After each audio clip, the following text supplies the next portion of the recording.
Here we are. Welcome to Mosaica. Extreme cooking to me is all about real flavours. If it's chocolate fudge brownie, Jesus Christ, is it chocolate fudge brownie? If it's a lemon tart, I want your toes to curl. I make black olive ice creams, I make garlic ice creams, I make chili and lime ice creams, I make, you know, bizarre things, but flavours that blow your head off. Today I'm going to show you how we prepare some fresh squid with a little bit of grilled lime and a beautiful emulsification. But what we need to start off with is this amazing little animal. It's called a cephalopod. Hold firmly in one hand on the top of the body, this is called the mantle, and with the other hand we need to disengage the body and all the intestinal tract. This beautiful black bit, as you can see, is obviously the squid ink sacs for deterring its little predators, and this thing at the end, well, it's the renal sac. And if you don't know what a renal sac is, I promise I won't try and take the piss out of you. What we need to do is try and peel the whole thing, but as you can see, we need to remove these wings first of all.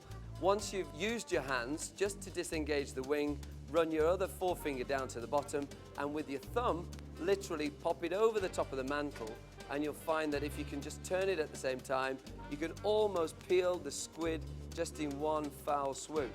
It doesn't really have a backbone, but this is it if it did have one. It's called the gladius is the proper name, but it's sometimes called the quill, or a pen, obviously, as you can see from the way it looks. Run it in at the bottom, and all of a sudden, as you can see, we can open that out, make a little incision to the top of the squid so that it'll lie flat, removing the pieces. These little bits won't cook that well because they've been compressed by its backbone. There's a lot of people hold knives obviously by the handle.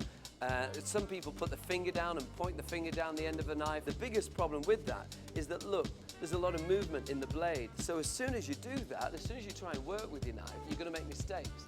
What I always find better, and what a lot of chefs find better, is with your right hand, you hold on to the blade of the knife, it becomes an extension of your arm. I want to score the squid so that I can cook it as quick as possible.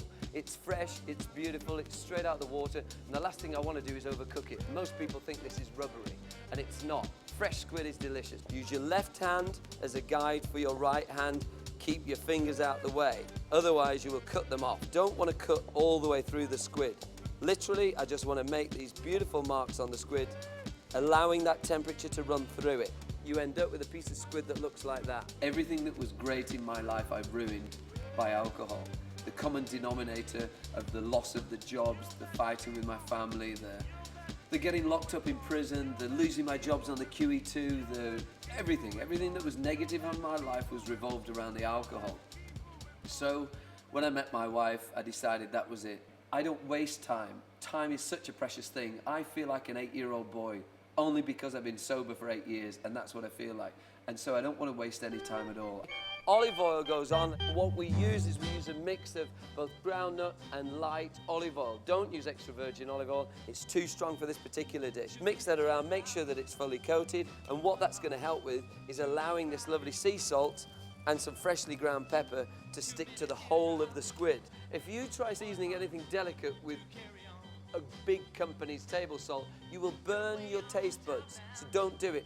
Buy yourself a good quality. I don't want to mention Malden's because Jamie Oliver's doubled the price of it. So I use a little Spanish one called Cederbos. So we're going to hand this over to Phil now to grill straight onto the whitest part of the grill. The whitest part of the grill is telling you already that it's the hottest part of the grill. Once it goes on, it immediately starts to cook. What we need to do now is we need to encourage it with a pair of our tongs. I can already smell it charring now. We can turn it over. You don't want to overcook it. You want to keep it translucent. If we take that off, I'm going to put it on the grill above just to let it relax. That'll allow it just to calm down and allow the temperature to carry through, still keeping it moist on the inside. I very much like the idea of trying to give the customers what they want, but at the same time, give them a little bit of education, not try and ram it down their throats, but fresh produce, cooked well, served well, nice ambience, reasonably cheap, across the board, job done. Okay, so now the dish is almost finished. We've let it rest just for about 15 to 20 seconds. We bring it onto our chopping board. When you hear that chopping noise, it's wrong. You don't want to hear that. What you should do, literally, is just push the knife forward, almost like a piston action. Your middle finger should guide your right hand. So literally, we've got the squid, middle finger guiding the right hand. So I'm going to cut halfway through the squid again the other side, And you can see it's lovely and translucent. What I want to serve this with now is a little bit of wild rocket, a drizzle of the olive oil, a little bit of salt and pepper. You've always got to season your products. Otherwise, you're never going to get many flavors out of it. Onto the middle of the plate, and then earlier, what we were doing was just grilling a beautiful little lime. Can you see that color on there?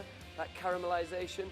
The levels of acidity change completely. The levels of sweetness change completely. That can go on top of that, and then a few little herbs, and a little bit more squeeze of a lemon. And this is lovely Ainsley Harriet, or any Jamie, or any of those lovely boys. I've only ever seen them cut a lemon in half like that. If you cut a lemon in half like that, you're stuck. How are you going to get the juice out? What you want to do is cut your lemon on an angle. It doesn't take a rocket scientist to work out that that is a greater surface area, first of all. Secondly, you create a beautiful weak point at the top. This allows you comfortably to put it in your hand and just squeeze it without any of those problems of sticking your fingers in and all that. What I want is I want some fresh chives and I want some fresh tarragon. Chives and tarragon, totally opposite flavors almost. Just run your knife through it and only run it through once. Do not keep chopping your herbs, because what will happen is you'll end up just bruising them. Mix it up just so it sort of emulsifies a little bit better, the acidity from the lemon juice and the olive oil, and that is it. Perfect. Squid, lime, done.